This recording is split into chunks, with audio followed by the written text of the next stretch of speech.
Welcome back guys, here are some tips and tricks for cleaning the carpets in this car. Firstly, in this case, the carpets cannot be removed or hosed down. That is, they're stuck to plastic and wood surfaces, and I think over wetting it's likely to delaminate it or possibly get it parting from the surfaces. So here we are, these pieces here were actually worse than the one underneath here. And I cleaned them up with a spot remover or Chem-Dry Stain extinguisher. This one here was the worst of the lot. Greasy marks all over it, all sorts of stuff. Hasn't taken everything out. Like, have a look, there's a little bit of something there which is just something spilt in there really deep, and every time you try and get it up it just keeps wicking back up again. But the rest of it is fabulous when you compare it to that which I'm about to attack. So we'll see how that goes. So really the first thing you want to do, I would suggest that you get some of this stuff. Okay, this isn't a sponsored thing, by the way. I used to work for them, and I tell you what, they have the best cleaners around. They're just so good. But the first thing you do with this kind of stuff is you vacuum it within an inch of its life. So in other words, what you're trying to do is try to get all the loose stuff out of there, because in a lot of cases that will remove an awful lot of lint before you start, because otherwise all you're doing is, when you start wetting it, all you're doing is washing all the nasties and things back down, you know, into the map-up again, which is not what you want. So remove as much of the solid stuff first, then we can start on the stains. Okay, so what I might do, I'm going to try a few patches at a time, give a good shake, and then we're just going to go over a little piece like that to start with. I use a thing called a bony, which is what we used to use in the trade, but there's no reason why you can't use something this is made out of bone. It doesn't actually matter. All you need is, get yourself a plastic knife or something. Make sure it doesn't have any serrated edges so it's not garking the map of the carpet, right? So it's just got to be a smooth edge, and I have a couple of other pointed smooth edges which are quite helpful. So what I'm going to do now is I'm just going to try and just use these edges just to try and loosen and lift some of the dirt that's in there. I suppose that's bouncing around like a prick on a shirt sleeve, so sorry about that. But so what we're trying to do is just work it around the fibres a wee bit so that it gets nice and loose. Now, I use a white towel. Why do I use a white towel? Because then I can see what comes up. I can see when it's starting to get clean. So press it to start with. Big thing is, don't beat the living daylights out of it or you end up with a punt rocker. Okay, see that? That's why I use a white towel. You can see what's coming up. And I can still see, you can see a clean spot there already, but we're just going to continually move the towel. As I say, reasonably gently if you can. That actually isn't too bad. I can see a few little dark spots in there, so we'll just give that a little bit more. And again, just with an edge on it but not sharp. And you're just moving it. Ooh, okay, this is actually coming off. I've got to be a bit careful with this because this stuff is glued on, and as I move it, it's beginning to kind of bubble up a wee bit. So we don't want that, so I have to be really careful about how we go about doing stuff. Anyway, I'm going to move on, start doing this. I can see a really shaded area here. Actually, this will be interesting. Normally, water-based product won't get grease out, so I don't know if we're going to get that out. We'll just try. I'm just very lightly doing a little bit of that. We don't want to saturate this. All that's going to do is probably remove the glue and all that kind of stuff and give us more dramas. Yeah, looks like we might need something else for that. But let's just try this and see how we get on. I'm just going to work it through the fibres a wee bit. The reason why I'm using this product instead of soap, see how dirty that is that this is not a soap-based product. Okay, if you use a soap and then you try and remove it like this, what will happen is that you will not get rid of all the soap, and you will end up, it's a bit like washing your clothes and not washing all the soap out of it. You'll end up, it'll dry, but it'll end up with a very sticky kind of residue. Upshot of that is that then dirt will stick to it twice as fast and it'll look twice as bad very, very quickly. This Chem-Dry product does not have any soaps in it. When it dries to an anti-soiling film, so it's really, really good. As I say, I don't make anything out of this, but I can tell you it's really good stuff.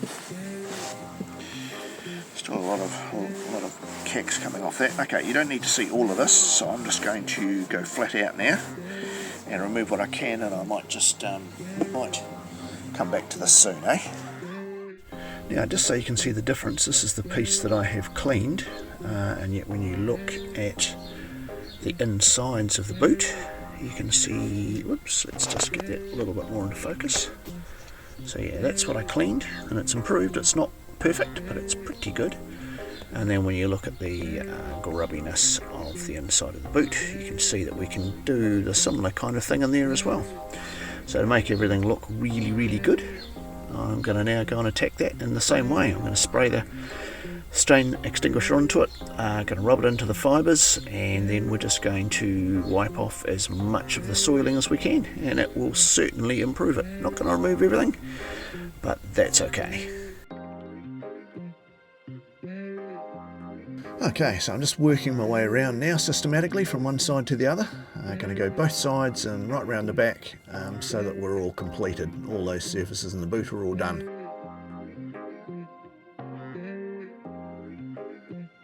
And now to reassembly. Nice and easy to get the panels out, so they're just going to go back in again. They've got some couple of plastic clips holding them in. Yeah, it's, as I say, it's not perfect, but it is a lot better. Certainly, you know, I wish I'd done it before and after, because yeah, certainly it looks a different car in the boot now. It's great. So I'm really pleased with that. Really pleased with the outcome.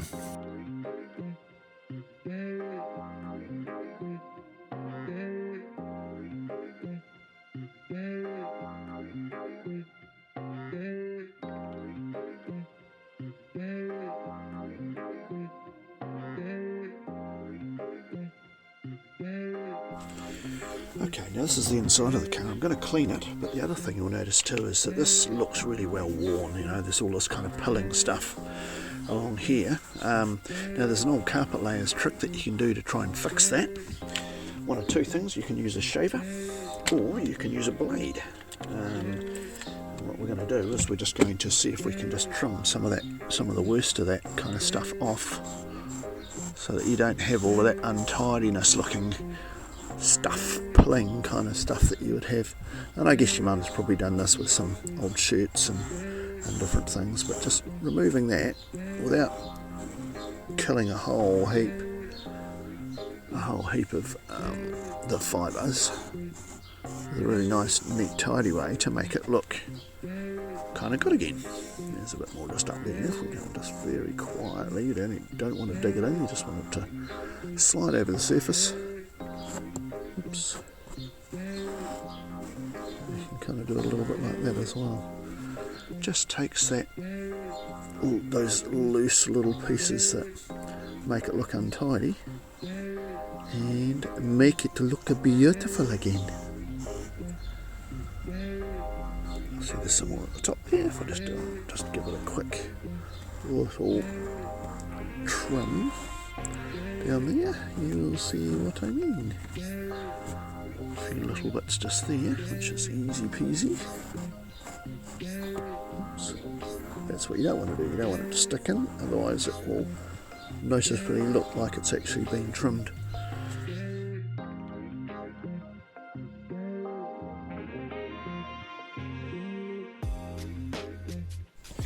Okay, so sometimes these things are actually almost on the surface. So what I'm going to do, a little blade, and we're just going to give it a little bit of a shave just to see if we can get that surface stuff off, so we're not washing it all in. And then all we've got to deal with is what's in the actual material itself. So if you look at it there now, there's the bit that we already got off.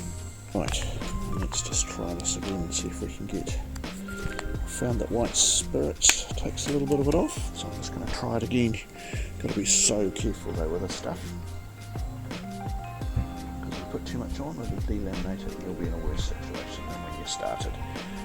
So you're literally just getting a little, you do not pour it on because you'll delaminate it straight away. You put a little tiny bit on whatever it is you're using. Yeah, you see that? Might bring you up slightly. Oops. So that's what's coming off. Just going to pull that up just slightly.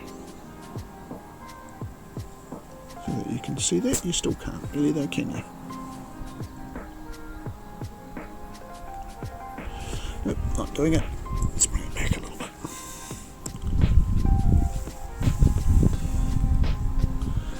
Okay, I can do a little bit of that. We're getting that from it. So we're not beating it, we're simply dabbing it on and pushing down so that it absorbs up onto the towel.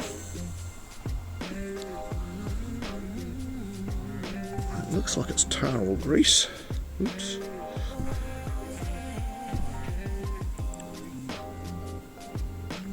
Got to be really careful you don't do too much of this or beat the pile up so that it becomes a complete punk rocker, because then you end up with a worse situation than when you started. That is looking better, if I say so myself. I don't know if I want to do a lot more on that. That's pretty good. So there's the end result. Very hard to pull back 20 years worth of soiling and wear and tear, but I'm happy with the result. Of course, no clean boot is complete without a child's print, a boot liner, very much like this one. Thanks very much for watching, guys. See you in the next one.